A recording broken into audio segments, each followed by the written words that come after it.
ইরানের বিরুদ্ধে যুক্তরাষ্ট্র যদি কোনো ধরনের স্থল অভিযান শুরু করার দুঃসাহস দেখায়, তবে ইরানি সশস্ত্র বাহিনীকে সরাসরি সমর্থন দিতে দেশটিতে মোতায়েন হতে প্রস্তুত রয়েছে রাশিয়ার চেচেন প্রজাতন্ত্রের দুর্ধর্ষ সামরিক ইউনিটগুলো।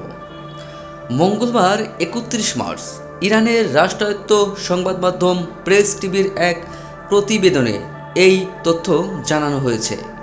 রাশিয়ার চেচেন প্রজাতন্ত্রের প্রধান রমজান কাদিরভেদ অনুগত এই বাহিনীগুলো ইরানের বিরুদ্ধে চলমান মার্কিন ইসরায়েলি যুদ্ধকে একটি ধর্মীয় যুদ্ধ হিসেবে আখ্যায়িত করেছে।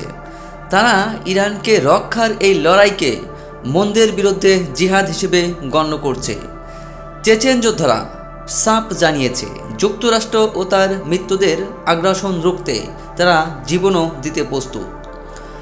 সামরিক বিশ্লেষকরা বলছেন, গত কয়েক সপ্তাহের টানা বিমান অভিযান কাঙ্ক্ষিত লক্ষ্য অর্জনে ব্যর্থ হওয়ায় মার্কিন প্রেসিডেন্ট ডোনাল্ড ট্রাম্প এখন ইরানে বড় ধরনের স্থল অভিযানের পরিকল্পনা করছেন।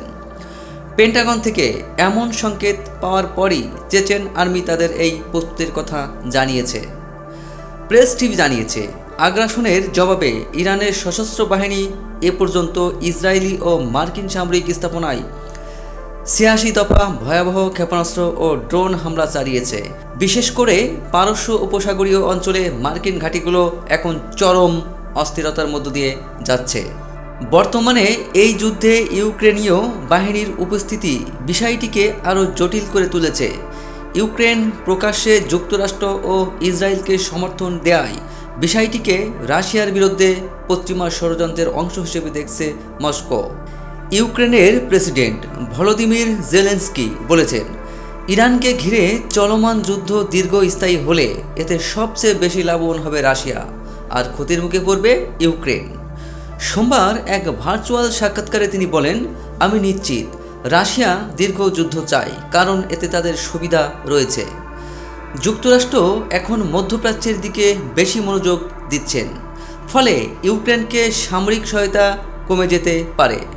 জেলেনস্কি আরও জানান, কিছু নিষেধাজ্ঞা আংশিকভাবে শিথিল হওয়ায় রাশিয়ার জন্য পরিস্থিতি আরও অনুকূল হয়ে উঠছে। তার মতে, ইরানের যুদ্ধ যদি দীর্ঘায়িত হয় তাহলে এতে রাশিয়ারই লাভ হবে। তিনি যুক্তি দেন, জ্বালানির দাম বৃদ্ধি পাওয়ায় রাশিয়া তেল বিক্রি করে বেশি আয় করছে। পাশাপাশি দীর্ঘমেয়াদী এই সংঘাত ইউক্রেনের জন্য অস্ত্র সরবরাহ নেতিবাচক প্রভাব ফেলতে পারে বলে সতর্ক করেন তিনি। এছাড়া ইউক্রেনের কাছে থাকা কিছু গোয়েন্দা তথ্যের কথাও উল্লেখ করেন জেলেনস্কি।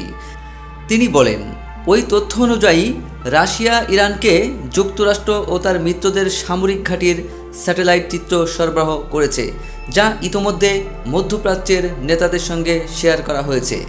তবে এ বিষয়ে রাশিয়ার পক্ষ থেকে এখনও কোনো প্রতিক্রিয়া জানানো হয়নি।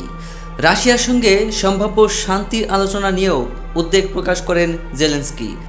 তিনি আশঙ্কা করেন, যুক্তরাষ্ট্র ইউক্রেনকে নিজেদের ভূখণ্ড ছাড়তে চাপ দিতে পারে।